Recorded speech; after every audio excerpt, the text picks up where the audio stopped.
हां, हे पहा विद्यार्थी मित्रांनो, आपण इयत्ता 10वी विज्ञान भाग 1चं 4थं प्रकरण विद्युतधारेचे परिणाम काय आहेत याच्याविषयी अभ्यास करणार आहोत या प्रकरणामध्ये. आता याच्यामध्ये तुम्हाला काय काय शिकायचं आहे ते बघा. पहिलं आहे विद्युत परिपथामध्ये ऊर्जेचं स्थानांतरण कसं होतं. म्हणजे विद्युत परिपथ जर आपण परिपथ तयार केला तर त्या परिपथामध्ये एका भागाकडून दुसऱ्या भागाकडे ऊर्जा कशी जाते याच्याविषयीची माहिती. विद्युतधारेचे औष्णिक परिणाम. आता औष्णिक परिणाम कोणते आहेत विद्युतधारेचा, त्याचा नेमका वापर कुठं करतात, त्याची काही उदाहरणं आहेत का, त्याचा अभ्यास करायचा आहे. आणि तिसरा आहे विद्युतधारेचे चुंबकीय परिणाम. आता चुंबकीय परिणामाचा शोध कुणी लावला, त्याच्यासाठी नियम कोणते कोणते मांडले गेले, या सगळ्या गोष्टीचा अभ्यास आपल्याला या प्रकरणामध्ये करायचा आहे. बघा, पहिलाच प्रश्न त्यांनी थोडे आठवा असा एक प्रश्न दिलेला आहे. पदार्थ विद्युत सुवाहक आहे की दुर्वाहक आहे हे आपण कशाच्या आधारे ठरवतो. तर पदार्थ एखादा सुवाहक आहे का दुर्वाहक आहे कशाच्या आधारे ठरवतो.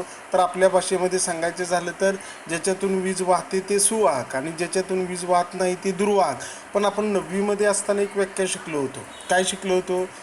ज्या पदार्थाची रोधकता कमी असते अशा पदार्थाला विद्युत सुवाहक म्हणतात आणि ज्या पदार्थाची रोधकता जास्त असते अशा पदार्थाला आपण विद्युत दुर्वाहक म्हटलं होतं. आता सुवाहक कोण आहे तुम्हाला माहीत आहे? तांब्याची तार,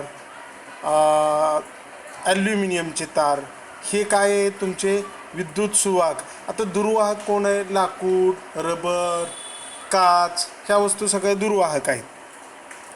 तर दुसरा प्रश्न काय आहे बघा. लोखंड हे विद्युत सुवाहक आहे, परंतु खाली पडलेला लोखंडाचा तुकडा हातानं उचलताना आपल्याला विजेचा झटका का लागत नाही. बघा, खाली पडलेला लोखंडाचा तुकडा हाताने उचलताना आपणाला विजेचा झटका लागत नाही, कारण त्यावेळी त्या तुकड्यातून विद्युतधारेचं काय होत नाही, वहन होत नाही, म्हणून आपणाला झटका लागत नाही. पुढचा मुद्दा आहे बघा. मागील इयत्तेमध्ये आपण स्थितिक विद्युत म्हणजे काय ते जाणून घेतलेलं आहे. धनप्रभारित आणि ऋणप्रभारित वस्तूविषयी विविध प्रयोग केले. वस्तूचे धनप्रभारित व ऋणप्रभारित होण्यामागे ऋणप्रभारित कण हा एका वस्तूवरून दुसऱ्या वस्तूवर जाणे असेही आपण पाहिले. तसेच मागील येथे धारा विद्युत याच्याविषयी आपण गेल्या वर्षी 9वीच्या पुस्तकामध्ये धारा विद्युत याच्याविषयी बरीच माहिती आपण घेतलेली आहे. आता या भागामध्ये किंवा या आपणाला जे प्रकरण आहे या प्रकरणामध्ये आपणाला नेमकं काय बघायचं आहे याच्याविषयी थोडक्यात त्यांनी दिलेलं आहे बघा. खाली दिलेलं आहे विद्युत प्रवाह तारेतून जाणारी विद्युतधारा. आता विद्युत वाहक तारेतून जाणारी विद्युतधारा. आता विद्युतधारा ही आई अक्षराने दाखवतात आणि त्या विद्युतधारेचं जे एकक आहे विद्युतधारा ही ॲम्पियरमध्ये मोजली जाते. विद्युत रोधातून जाणारी विद्युतधारा. विद्युत रोधाचं एकक आहे आपण गेल्या वर्षी 9वीला शिकलोय, ओहम. विद्युतधारा, विद्युत प्रवर्तन कसं होतं, विद्युत चलित्र कोणती, विद्युत जनित्र कोणती, या सगळ्या गोष्टींचा अभ्यास आपणाला या पाठामध्ये करायचा आहे. आता पहिलाच एक तुम्हाला मुद्दा दिलेला आहे, निरीक्षण करा आणि चर्चा करा. एक निरीक्षण करायला तुम्हाला एक चित्र दिलेलं आहे. तुम्हाला पहिल्या चित्रामध्ये काय दिसतं? अ, ब आणि क ही 3 चित्र आहेत. आपण पहिल्या चित्राचा विचार करू. बघा, ह्याच्यामध्ये हा जो आहे हिरव्या रंगाचा हा विद्युत दिवा आहे. ही आहे टी व्ही आहे, हा तुमचा टी व्ही किंवा संगणक आहे. हा तुमचा जो आहे तो संगणक आहे. परत तुम्हाला विद्युत पंखा इथं दिलेला आहे, विद्युत घंटा इथं दिलेला आहे, हे सगळे. आता दुसरा जो आहे म्हणजे विद्युत टी व्ही, पंखा, ही विद्युत घंटा, हे सगळ्या वस्तू तुम्हाला इथं या आकृतीत विद्युतधारेच्या परिणामामध्ये दाखवलेल्या आहेत. बघा, औष्णिक परिणाम, चुंबकीय परिणाम. विद्युतधारेमुळं प्रकाश निर्माण होतो. विद्युत ऊर्जेचं यांत्रिक ऊर्जेत रूपांतर व त्या यांत्रिक ऊर्जेचं ध्वनीमध्ये रूपांतर केलं जातं. आता आपल्याला ते पुढं शिकणारच आहे आपण. विद्युत ऊर्जेचं यांत्रिक ऊर्जेत रूपांतर आणि यांत्रिक ऊर्जेचं ध्वनी ऊर्जेत रूपांतर केलं जातं. आता पुढचा जो मुद्दा आहे याच्यावर आपण थोडंसं लक्ष देऊ. विद्युत परिपथामध्ये ऊर्जेचं स्थानांतरण. आता जी विद्युत परिपथ आहे या विद्युत परिपथामध्ये ऊर्जेचं स्थानांतरण कसं होतं? स्थानांतरण होणं म्हणजे एका ठिकाणावरून दुसऱ्या ठिकाणी कशी जाते बघा. ह्याच्यामध्ये करून पाहायला सांगितलेलं आहे. तुम्ही घरी आज साधा सिंपल प्रयोग आहे. साहित्य आहे जोडणीच्या तारा, विद्युत घट म्हणजेच काय बॅटरी, विद्युत रोध, व्होल्टमीटर, ॲमेटर आणि प्लग म्हणजे बटन इत्यादी वस्तू घ्यायच्या. सोबतच्या आकृतीत 4.2 मध्ये दाखवल्याप्रमाणे योग्य त्या मूल्याचे घटक घेऊन परिपथ जोडायचा आहे. परिपथात विद्युतधारा I कुठल्या अक्षराने दाखवतात? I. विद्युतधारेच्या दोन टोकामधील विभवांतर फी AB, कारण विभवांतराचे एकक आहे व्होल्ट, विद्युतधारेचे एकक आहे एम्पियर.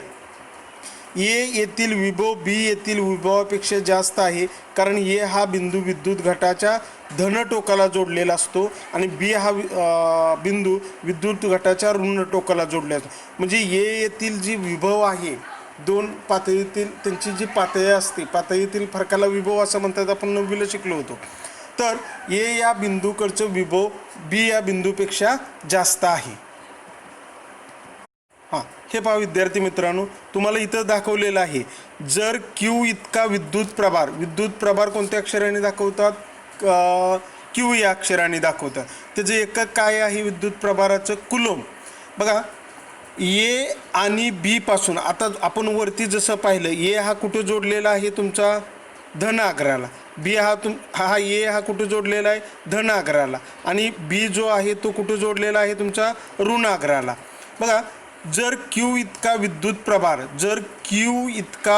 प्रभार ए पासून बीकडं गेला, ए पासून ह्या बीकडं जर गेला पर्यंत जाताना विभवांतर ए बी, म्हणजे विभवांतर कुणाचं? विभवांतर ए आणि बीचं विभवांतर ए बी क्यू इतके कार्य करतं. म्हणजे जेवढा विद्युत प्रभार कार्य करतं तेवढं विभवांतर फी ए बी एवढं कार्य करतं.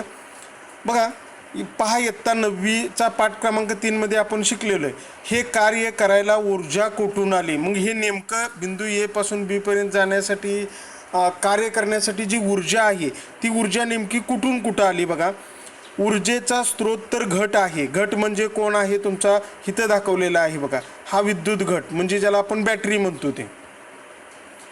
घटाने ही ऊर्जा विद्युत प्रभारामार्फत विद्युत रोधाला दिली.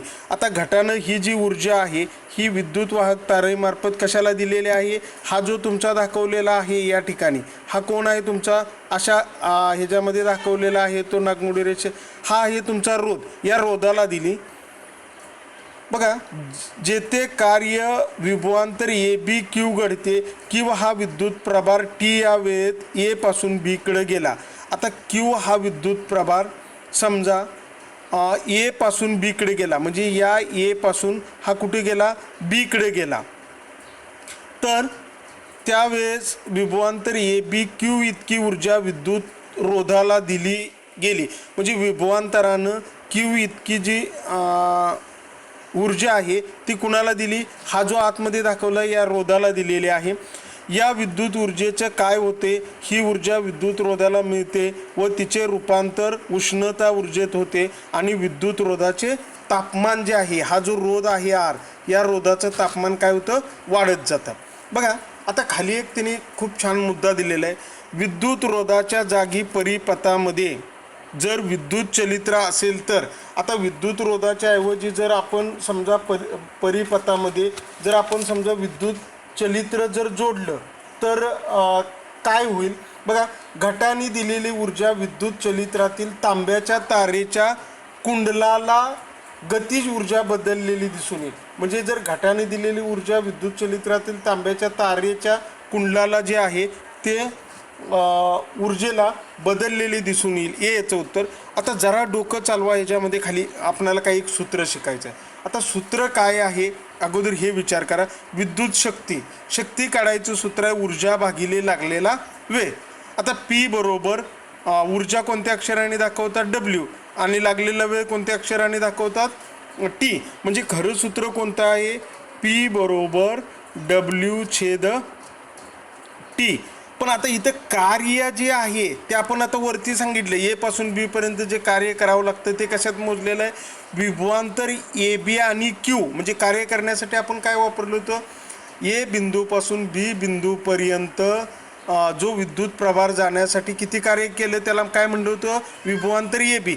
म्हणजे विभवांतर ए बी छेद क्यू भागिले टी ही विद्युत शक्तीचं सूत्र आहे. आता इथं आपण आय काढायचं सूत्र माहीत आहे. आय म्हणजे विद्युत धारा बरोबर क्यू म्हणजे कुलोम भागिले वेळ, म्हणजे आय बरोबर क्यू छेद टी. आता इथं तुम्हाला जर ह्याची किंमत टाकली, म्हणजे आयची किंमत टाकली, बघा ऊर्जा स्त्रोताने घटाने टी या वेळेत पी गुणिले टी म्हणजे विद्युत शक्ती गुणिले वेळ इतकी ऊर्जा विद्युत रोधाला दिली. जर परिपथातून टी इतकी विद्युतधारा सतत वाहत असेल तर टी या वेळेत विद्युत रोधात एच म्हणजे उष्णता, एच बरोबर पी गुणिले टी म्हणजे जी उष्मा निर्माण होणार आहे, म्हणजे ती कशी होणार आहे, पी म्हणजे कोण, विद्युत शक्ती गुणिले लागलेला वेळ. आपल्याला आता आपण पीची किंमत काढलेली आहे. काय आहे पीची किंमत आपली, फी ए बी गुणिले आय गुणिले टी, फी ए बी गुणिले आय गुणिले म्हणजे विभवांतर ए बी गुणिले विद्युतधारा गुणिले लागलेला वेळ. ही कोणाचं सूत्र आहे, उष्णता काढायचं. इतकी उष्णता निर्माण होईल. आता ओहमच्या नियमानुसार आपण ओहमचा नियम गेल्या वर्षी शिकलेला आहे. वाहकाच्या दोन टोकातून वाहणारी विद्युतधारा ही वाहकाच्या दोन टोकातील विभवांतराच्या समानुपाती असते. आता ओहमच्या नियमानुसार, आता मी ओहमचा नियम तुम्हाला माहिती आहे, आय बरोबर काय उत्तर आपलं, फी छेद आर. विद्युतधारा ही, आता ह्याच्यामध्ये फी ए बी, मला जर व्हीची किंमत काढायची आहे तर व्ही बरोबर कसं येणार, आय गुणिले आर. म्हणजे फी विभवांतर ए बी बरोबर आय म्हणजे विद्युतधारा गुणिले आर म्हणजे रोध, म्हणजे व्ही ए बी बरोबर आय गुणिले आर. हे समीकरण नंबर तुमचं आलं तिसरं. आता समीकरण चौथ्यामध्ये बघा, एच बरोबर फीचा वर्ग ए बी गुणिले 1/r म्हणजे याची जी आहे याचं आपण काय केलं, समीकरण 2 आणि 3 वरून हे 4 समीकरण तयार केलं. आता एचचं सूत्र आपल्याकडे काय, उष्मा काढायचं, एच बरोबर आय गुणिले आर गुणिले टी. आता हे याच्यावरून म्हणजेच काय, आय वर्ग गुणिले आर गुणिले टी म्हणजेच एचचं खरं जूलचा उष्णताविषयक नियम असं म्हणतात. एच बरोबर आय वर्ग गुणिले आर गुणिले टी म्हणजेच काय आहे, तर बघा जूलच्या नियमामध्ये काय सांगितले, विद्युतधारेचा वर्ग रोध आणि त्याला लागणारा कालावधी याच्या तो समानुपाती असतो. आता पुढचा मुद्दा आहे विद्युत शक्तीचं एकक काय. आता विद्युत शक्तीचे एकक आपण गेल्या वर्षी शिकलोय, वॅट आणि किलो वॅट. मग वॅट कधी वापरायचं आणि किलो वॅट कधी वापरायचं बघा. आता पी बरोबर म्हणजे शक्ती बरोबर फी ए बी विभवांतर ए बी गुणिले आय म्हणजे व्होल्ट गुणिले विभवांतराचे एकक आहे व्होल्ट आणि विद्युतधारेचे एकक आहे ॲम्पियर. म्हणजे 1 व्होल्ट गुणिले 1 ॲम्पियर बरोबर 1 जूल गुणिले 1 कुलोम गुणिले 1 कुलोम छेद 1 छेद यस म्हणजे सेकंद. म्हणजे 1 जूल गुणिले यस म्हणजेच 1 जूल छेद यस म्हणजेच काय म्हणतो त्याला आपण वॅट. बघा आता पुढचं आहे, त्यामुळं विद्युत शक्तीचं एकक हे काय आहे, वॅट आहे. पण बघा आता पुढे एक प्रश्न विचारलेला आहे, त्याने विचार करा मग खालच्या प्रश्नाकडे जाऊ. काय प्रश्न विचारलेला आहे बघा, विद्युत शक्ती ज्या प्रकारे लिहिली आहे तशीच यांत्रिक शक्ती ही कशी व्यक्त करता येईल. आता बघा ज्या पद्धतीनं आपण विद्युत शक्ती लिहिलेली आहे तशी आपल्याला यांत्रिक शक्तीसुद्धा लिहिता येईल. आता यांत्रिक म्हणजे शक्ती बरोबर किती यंत्रामध्ये ऊर्जा वापरली म्हणजेच काय, पी बरोबर वापरलेली विद्युत ऊर्जा म्हणजे कार्य किती केलं, डब्ल्यू भागिले त्याला किती वेळ लागला, टी म्हणजेच कसं पी बरोबर डब्ल्यू छेद टी. आता पुढचा मुद्दा आहे तो मुद्दा बघा, विद्युतधारेचे औष्णिक परिणाम. हा खूप महत्त्वाचा मुद्द्याकडे आपण चाललो आहे. विद्युत परिपथामध्ये विद्युत रोध जोडल्यास विद्युतधारेनं त्यास उष्णता निर्माण होते. या विद्युतधारेचा औष्णिक परिणाम असं म्हणतात.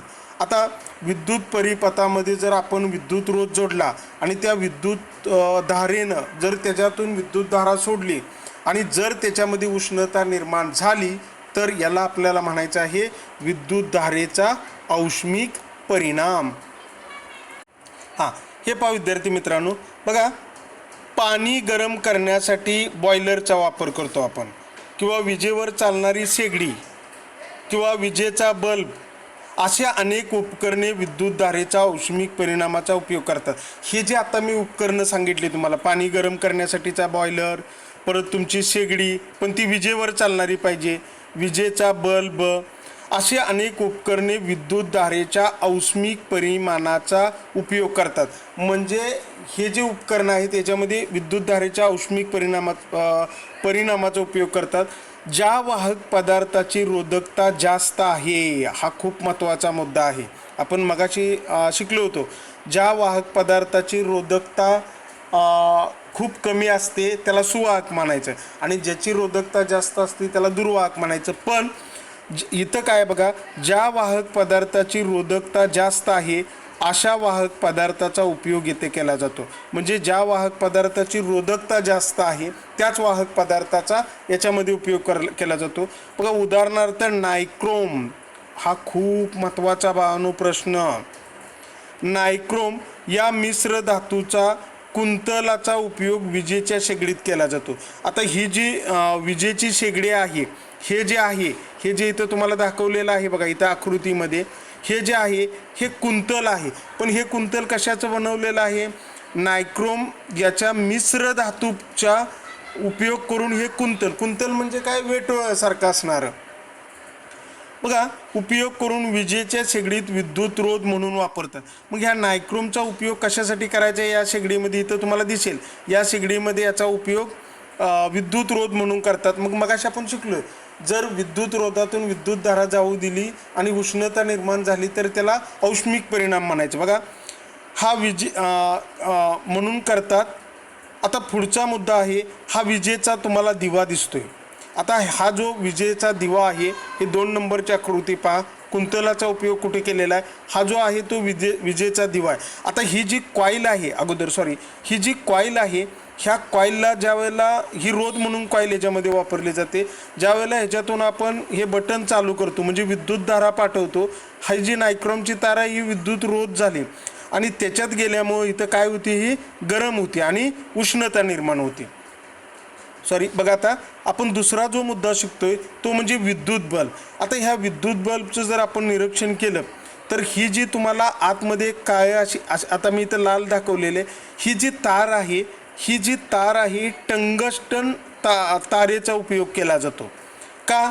कारण बघा, विद्युत धारेमुळे ही तार तापते. ज्या वेळेला ह्याच्यातून विद्युत धारा वाहते, ही जी टंगस्टनची तार आहे त्यामुळे ती तार तापते आणि सुमारे 3400 अंश सेल्सिअसपर्यंत त्यामधून प्रकाश बाहेर पडतो. तप्त तारेपासून उष्णतेचेही काही प्रमाणात प्रारणं बाहेर पडले जातात. म्हणून बाळांनो, विजेच्या दिव्यामध्ये किंवा जो विजेचा दिवा आहे त्या विजेच्या दिव्यामध्ये कुणाची तार वापरली जाते तर विजेच्या दिव्यामध्ये टंगस्टन धातूची तार वापरली जातात. आता ह्याच्यामध्ये काय वापरलं जातं बघा, त्याच्यामध्ये जे टंगस्टन धातूचा जो वितळांक आहे तो वितळांक 3410 अंश सेल्सिअस आहे.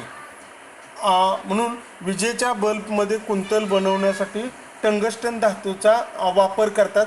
तुम्हाला मी इथे प्रश्न सांगतो ते तुम्ही शोधायचा आहे की या दिव्यामध्ये जो हा बल्बच्या आतमध्ये एक वायू भरला जातो, हा निष्क्रिय वायू आहेत, हे 2 वायू आहेत. तर ते 2 वायू तुम्ही शोधायचे आहेत, कोणते आहेत ते तुम्हाला 9वीच्या पुस्तकामध्ये झालेलं आहे. आता पुढचं आहे, हे नेहमी लक्षात ठेवा. बघा, आता विद्युत शक्ती काढायचं आपण एकक मगाशी बघितलं, वॅट आहे. विद्युत शक्तीचं एकक 1 वॅट, म्हणजे हे एकक खूपच लहान आहे. पण म्हणून 1 वॅट 100 वॅट म्हणजे 1 किलोवॅट. आता हा प्रश्न जरा थोडासा बाळांनो लक्षात ठेवा, आपल्याला गणितात परत सोडवताना उपयोगाला नाही. 1 किलो वॅट म्हणजे किती? 1 किलो म्हणजे किती? 1000 ग्रॅम. तसं 1 किलो वॅट म्हणजे 1000 वॅट हे एकक विद्युत शक्ती मोजण्यासाठी व्यवहारात वापरलं जातं. मग विद्युत शक्ती मोजण्यासाठी कोणत्या एककाचा वापर केला जातो व्यवहारामध्ये? 1 किलो वॅट एककाचा वापर केला जातो. बघा, एक तासभर जर 1 किलो वॅट एवढी विद्युत धारा, जर 1 किलो वॅट पर हावर्स एवढी विद्युत ऊर्जा वापरली असे होईल. पहा समीकरण. आता भावांनो, एक लक्षात ठेवा, इथं समीकरण सोडवण्याच्या अगोदर मी खाली लिहितो. इथं 1 किलो वॅट पर हावर्स म्हणजे तास. 1 किलो वॅट म्हणजे किती आहे? 1000 बरोबर, गुणिले 1 तास. हावर्स म्हणजे 1 तास. एका तासाचे किती सेकंद झाले? 3600 सेकंद बरोबर. म्हणजे 1 किलो वॅट पर हावर्स म्हणजे 1 किलो वॅट म्हणजे 1000 वॅट आणि हावर्स म्हणजे तास 3600 सेकंद. या दोघांचा जर आपण गुणाकार केला तर तो गुणाकार किती येतो तुमचा? 36. बघा, 1000 गुणिले यांचा गुणाकार केला आणि त्याचं जर रूपांतर आपण जूलमध्ये केलं तर ते किती येतं? 3.6 गुणिले 10⁻⁷ किंवा 3.6 गुणिले 10⁻⁷ जूल. आता हा थोडासा गमतीचा प्रश्न आहे बाळांनो. आता इथं किती आहे बघा. आता इथं मला करायला जागा नाही, मी तुम्हाला सांगितलं असतं. ह्या 36वर किती शून्य यांचा गुणाकार केला तर ह्या 2 आणि ह्या 1, 2 आणि 3 म्हणजे किती झालं? एकक, दशक, शतक, हजार, 10,000, लाख, दशलाख म्हणजे किती? 36 लाख भागिले 1, 2, 3, 4, 5, 6, 7 म्हणजे एकावर किती शून्य घ्यायच्या? 6. आणि ह्यानं ह्याला भागल्यानंतर तुमचं उत्तर किती येतं? 3.6 गुणिले 10⁻⁷ जूल एवढं येतं. बघा, अनेक वेळा आपण एखाद्या इमारतीमध्ये लघु परिपतनाने शॉर्ट सर्किटमुळे आग लागल्याचे ऐकतो. बघा, कधी कधी आपण एखाद्या इमारतीमध्ये लघु परिपतन म्हणजे शॉर्ट सर्किट झाल्याचं आपण ऐकतो, आग लागलेले ऐकतो, वाचतो. कधी कधी आपल्या घरात एखादे विद्युत उपकरण चालू केल्याबरोबर वितळतार त्यालाच काय म्हणायचं आहे? फ्यूज. जी फ्यूज असते ही वितळतार वितळून खंडित होते आणि विद्युत पुरवठा बंद पडतो. याचे कारण थोडक्यात पाहू. आता बघा, कधी कधी आता प्रश्न तुम्हाला असा पडेल की विद्युत उपकरणामध्ये वितळतार का वापरतात किंवा वितळतार वापरणं का महत्त्वाचं आहे? तर त्याचं कारण मी सांगतोय. बघा, जर वितळतार वापरली नाही तर काय होणार? बघा, घरातील वीज जी आहे ती 3 तारेची असते. म्हणजे समजा ही 1, ही 2 आणि ही इथं करतो बघा, ही 1 तार, 2 तार आणि हे 3 तार. ही जी पहिली तार आहे या पहिल्या तारेला वीजयुक्त तार म्हणायचं. दुसरी जी तार आहे हिला तटस्थ तार म्हणतात आणि तिसरी जी तार आहे तिला भूसंपर्क तार म्हणतात. म्हणजे 3 तारे त्या केबलमध्ये पाहिले तर तुमच्या लक्षात येईल. ह्या 3 तारा असतात. कोणत्या? एक आहे ती म्हणजे वीजयुक्त तार, दुसरी आहे ती म्हणजे तटस्थ तार आणि तिसरी आहे ती म्हणजे भूसंपर्क तार. अशा 3 तारा असतात. वीजयुक्त आणि तटस्थ तार खूप महत्त्वाचा. म्हणजे पहिली आहे ती आपली वीजयुक्त आणि दुसरी आहे ती आपली तटस्थ. बघा, वीजयुक्त आणि तटस्थ तार या तारेमध्ये 220 व्होल्ट इतके विभवांतर असते. म्हणजे घरामध्ये आपल्या किती विभवांतर असतं? 220 व्होल्ट. कोणत्या 2 तारेमध्ये असतं? वीजयुक्त तार आणि तटस्थ तार. भूसंपर्क तार जमिनीत जोडलेली असते. आता ही जी भूसंपर्क तार आहे ज्याला आपण आर्थिंग म्हणतो, ही तार काय केलेली असते? तुमच्या जमिनीत जोडलेली असते. बघा, उपकरणातील दोषामुळे किंवा वीजयुक्त तार व तटस्थ तार यांच्यावरील प्लॅस्टिक आवरण निघून जातं. कधी कधी काय होतं, ही जी वीजयुक्त तार आहे आणि ही जी तटस्थ तार आहे, जर तारा जास्त दिवस झाले असतील तर ह्याच्यावरचं जे प्लॅस्टिक आवरण आहे ते प्लॅस्टिक आवरण काय होतं? निघून जातं. गेल्यामुळे या 2 तारा एकमेकींना चिकटल्यास त्यातून खूप मोठी विद्युतधारा वाहू शकते. म्हणजे दोन्ही तारेचं जर प्लॅस्टिक कवर निघून गेलं असेल आणि आतमधली जी तार आहे त्या दोन्ही तारेचा जर स्पर्श झाला तर याच्यातून बघा, या उपकरणातील दोषामुळे विजयुक्त तार व तटस्थ तार यांच्यावरील प्लॅस्टिक आवरण निघून गेल्यामुळे या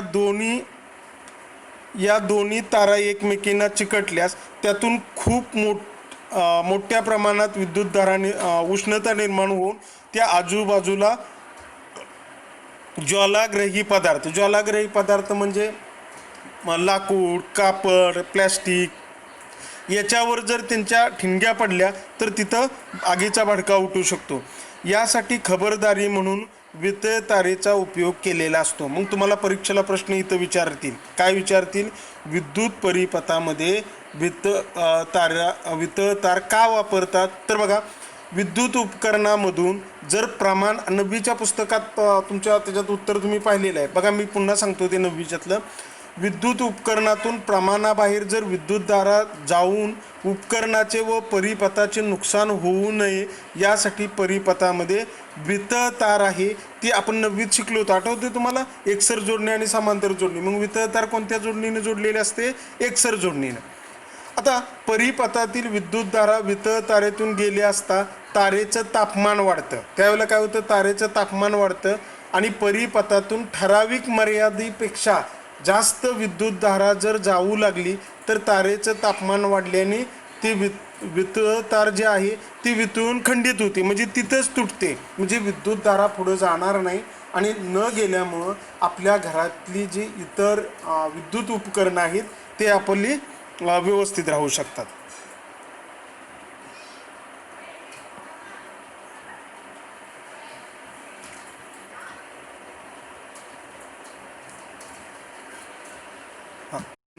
आता जो पुढचा मुद्दा तुम्हाला दिलेला आहे, इथे एक प्रश्न तुमचा हे होता. ठीक आहे, आपण आता त्याचा नंतर विचार करू.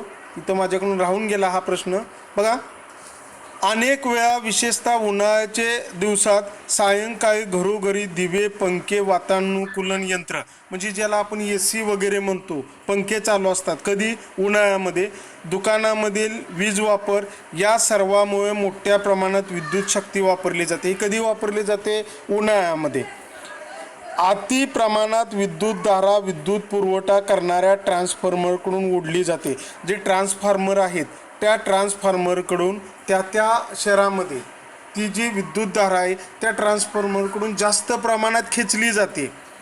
त्या ट्रान्सफॉर्मरची तेवढी क्षमता नसल्यास त्याची वितळ तार वितळते आणि पुरवठा मग त्या ट्रान्सफॉर्मरची जर विद्युतधाराची म्हणजे जास्त जर खेचायला लागले तर भावांनो त्या ट्रान्सफॉर्मरची तेवढी क्षमता नसल्यामुळे त्या ट्रान्सफॉर्मरमध्ये असणारी जी फ्यूज आहेत त्या फ्यूज वितळतात आणि त्याच्यामुळं पुरवठा बंद होतो. ही घटना जी आहे ती अतिभारानं होते. बघा, लघु परिपथनवर आपण पाहिलं, आता काय पाहिलं आपण? अतिभार. पुढचा मुद्दा आहे, आता तुम्हाला इथं काही त्यांनी आकृत्या दिलेल्या आहेत. या आकृतीचं काळजीपूर्वक प्रत्येकाने निरीक्षण करायचं आहे. आता इथं तुमच्या लक्षात आलं असेल, ही जी आकृती आहे या आकृतीचं निरीक्षण करायचं. ही वितळ तारेचे प्रकार आहेत. म्हणजे वितळ तारा अशा प्रकारच्या असतात ज्याला आपण फ्यूज म्हणतो. तुम्हाला कदाचित ही आकृती दिली जाईल परीक्षेला आणि ही कशाची आहे ही फ्यूज तुम्ही पाहिलेलं आहे गाडीमध्ये. ही पण फ्यूज आपण आत्ता ह्याच्यामध्ये पाहतो. अशाही फ्यूज आहेत. म्हणजे हे सगळे कोणाचे प्रकार आहेत? तुमच्या वितळ तार. वितळ तार म्हणजेच काय आहेत? हे तुमचे फ्यूज आहेत. हे सगळे तुमचे फ्यूज आहेत. आता या फ्यूजमध्ये बघा, हल्ली घरामध्ये MCB, आपल्या घरामध्ये जर आपण याचा विचार करू, हल्ली घरामध्ये